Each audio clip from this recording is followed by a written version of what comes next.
Hey there.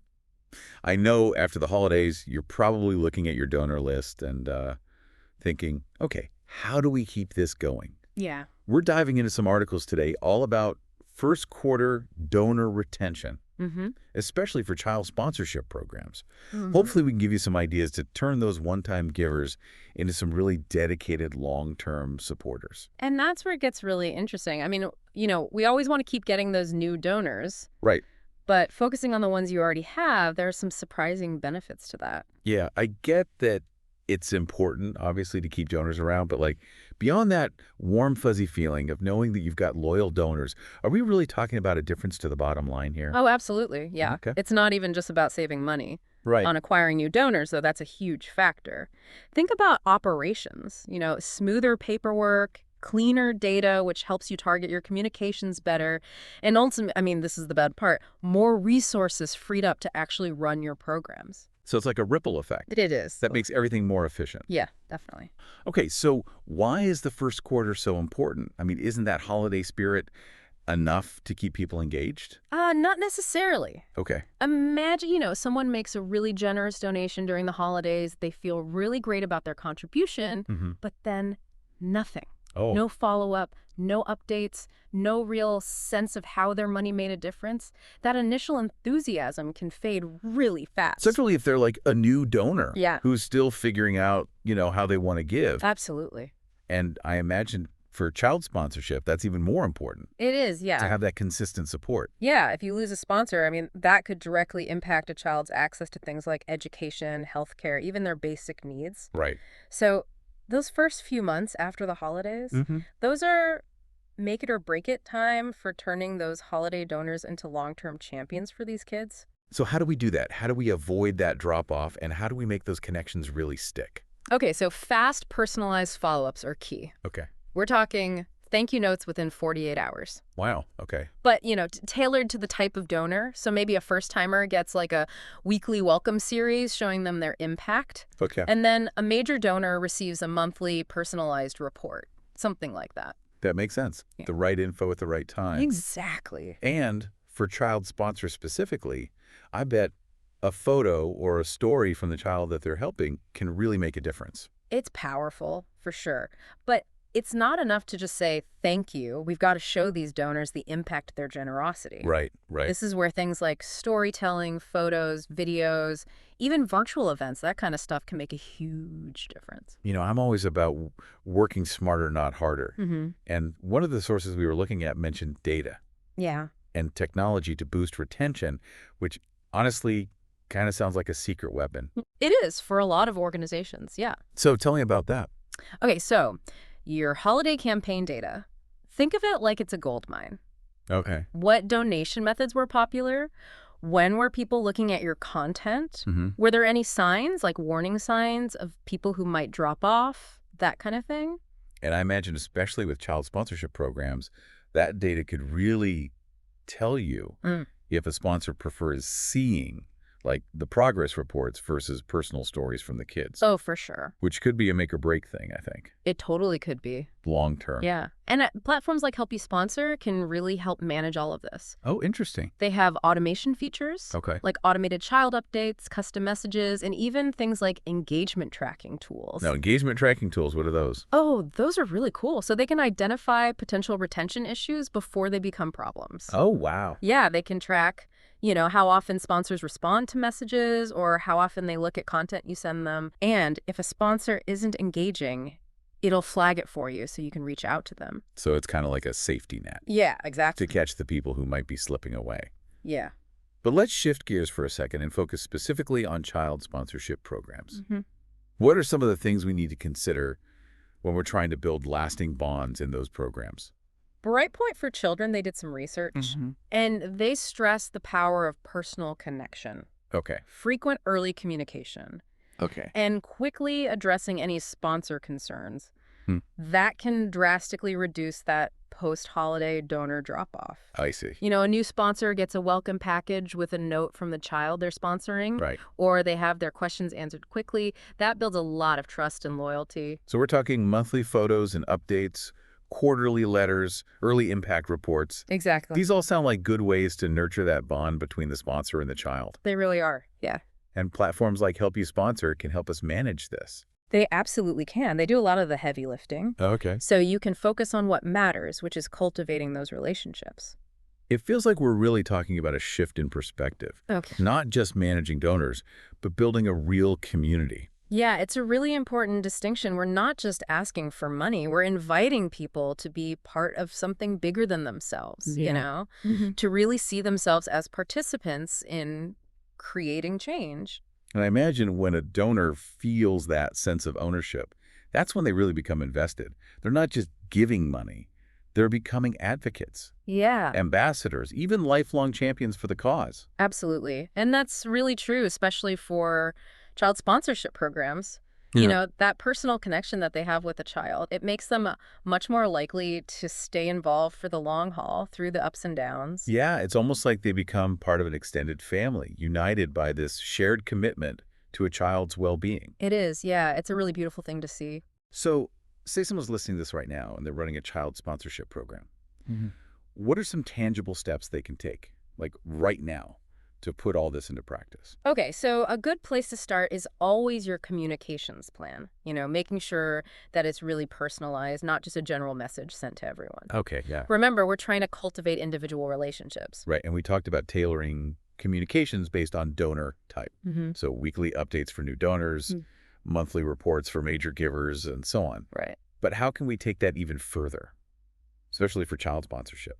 Think about creating different streams of communication based on what each sponsor finds valuable. Yeah. You know, some people might be all about those detailed progress reports, Right. while other people, you know, they might connect more with heartwarming stories and photos from the field. That's a great point. It's almost like we're trying to find each sponsor's love language, but for engagement. It is, yeah, yeah. But, don't we run the risk of overwhelming people if we send them too much stuff? Yeah, it's definitely a balance. This is where getting creative with your methods can help. Okay. So, you know, maybe a video message from a program coordinator, a virtual tour of a project site, even handwritten notes from the children. Wow. Those can break through the clutter and make people feel really valued. I love it. But let's be honest, this all sounds like a lot of work. How can we manage this level of personalization without getting completely swamped? Right. Well, this is where technology becomes really essential. Okay. You know, those platforms we were talking about, like Help You Sponsor, Yeah. they're designed to automate and streamline all of these processes so they're not as time-consuming. So we can automate the messages. So- We can schedule those updates. Exactly. We can even track how sponsors are engaging with it all. You got it. And that takes a huge weight off your shoulders. You can focus on the human element of the relationship. Yeah, it's not just sending out generic emails anymore. It's about creating those experiences Absolutely. that really resonate Yeah. with each person. And the technology helps you do that on a bigger scale. Okay, so I'm seeing a pattern here. Yeah. It seems like whether we're talking about personalized communication or leveraging technology, it all comes back to building trust and a sense of community with our donors. That's exactly right. Okay. You know, when a donor feels that trust, when they feel like they're part of something special, they're much more likely to stay engaged and invested in what you're doing. It's not about soliciting donations. It's about building a movement. It is, yeah. Yeah. You said it perfectly. But what about pitfalls that people should watch out for? Especially, in those first few months when a new donor is deciding whether or not they're going to stick around. One of the biggest mistakes I see is, you know, being too transactional in your approach. Mhm. If you're only communicating when you need something from them, you know, donors will pick up on that and they're going to feel used. Yeah, you know, it's like only calling your friends when you need a favor. It's not a recipe for a strong relationship. Yeah, for sure. So what's the alternative to that? Shift the focus to genuine relationship building. Okay. Stay in touch regularly, share updates on your work, even the challenges, and celebrate milestones together. Let donors feel like partners, not just funders. So it's almost about giving more than you ask. It is. Yeah. That makes sense. Yeah. Are there any other common traps that we should try to avoid? You know, another big one I see a lot is neglecting to segment your donor base. Okay. I mean, you wouldn't send the same message to someone who just made their first donation as you would someone who's been giving for years, right? Right, of course. They have different levels of knowledge, Yeah. different needs, maybe even different communication preferences. So taking the time to really group donors based on, their giving history, Yeah. their engagement levels, Mm. even like what kind of messages they respond to. Right. That makes our communication feel a lot more relevant and personal. Absolutely.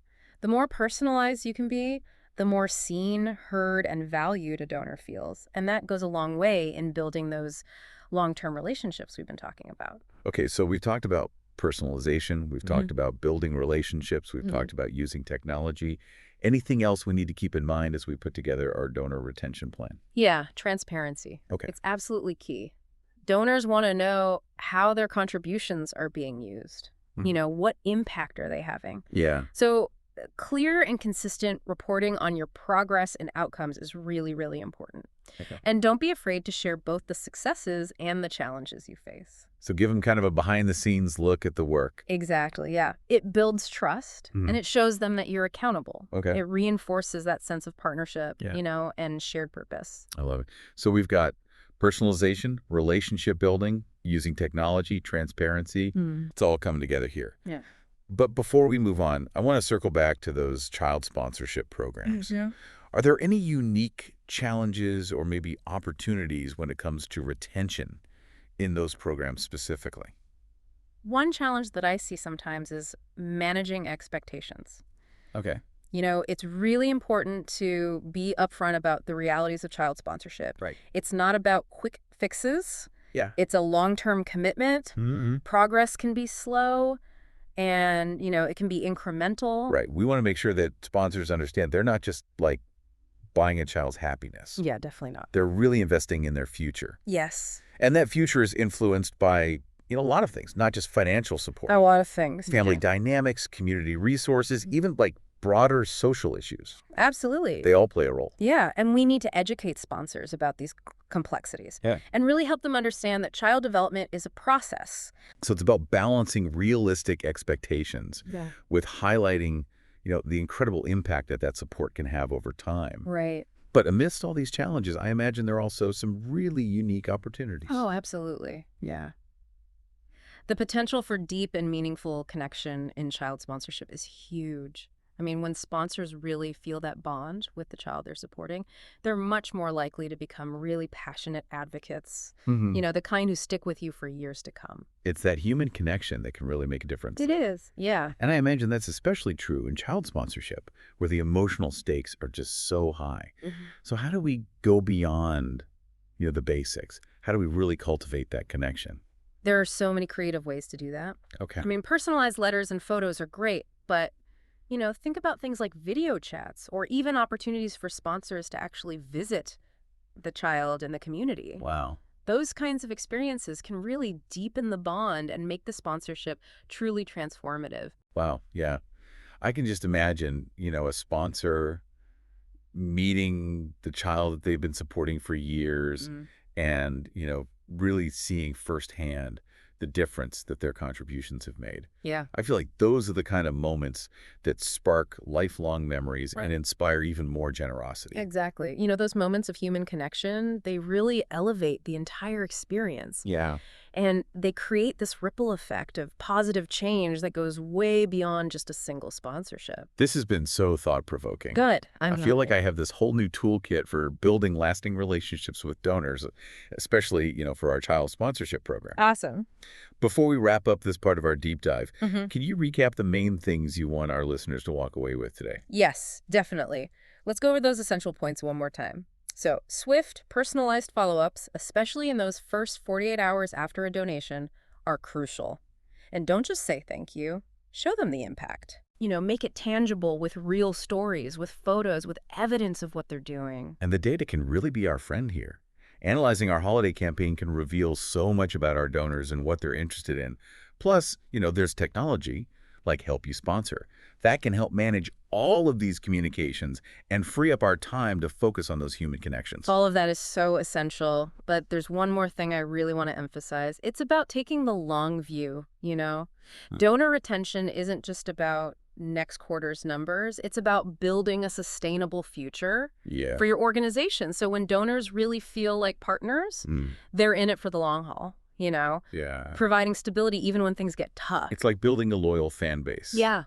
but for a good cause. Exactly. Yeah. And speaking of, cheering and all that, let's not forget about celebrating those successes together. Oh, yeah. When you reach a milestone, share it with your donors. Make sure they know that their contributions made it possible and let them experience that sense of accomplishment, together. That's such a good point because it really does reinforce that feeling of like being a part of something, It does. something bigger than themselves. Yeah, it's incredibly motivating for everyone. And remember, this whole journey of donor retention, it's ongoing. It's not like a one-time thing. Yeah, yeah. It requires attention, adaptation, and a genuine desire to connect with your supporters on a deeper level. It's like we're building bridges of understanding, empathy, shared purpose even. Absolutely. And those are the foundations of, any strong relationship. That's a great way to put it. And when you approach donor retention with that mindset, you'll be amazed by what you can all achieve together. This deep dive has been so insightful. I feel like I have like a whole new toolkit to work with when it comes to building those relationships with donors. So thank you for that. Oh, you're so welcome. What a great conversation. I'm so glad to hear that. And just remember, the most successful organizations, they don't just see donors as a source of funding. They see them as valued partners in their mission. Embrace that, and you'll be well on your way to creating a really thriving community of support that will fuel your work for years to come. Amazing. Thank you so much for sharing your expertise with us today. It's been a pleasure. The pleasure was all mine. Keep up the great work and never underestimate the power of human connection. And to all of our amazing listeners, thanks for joining us on this deep dive into the world of donor retention. We hope you gained some valuable insights and maybe even some actionable strategies to put into practice. Remember, every interaction, every single one with your donors is a chance to build a deeper connection. So go out there and make those relationships count.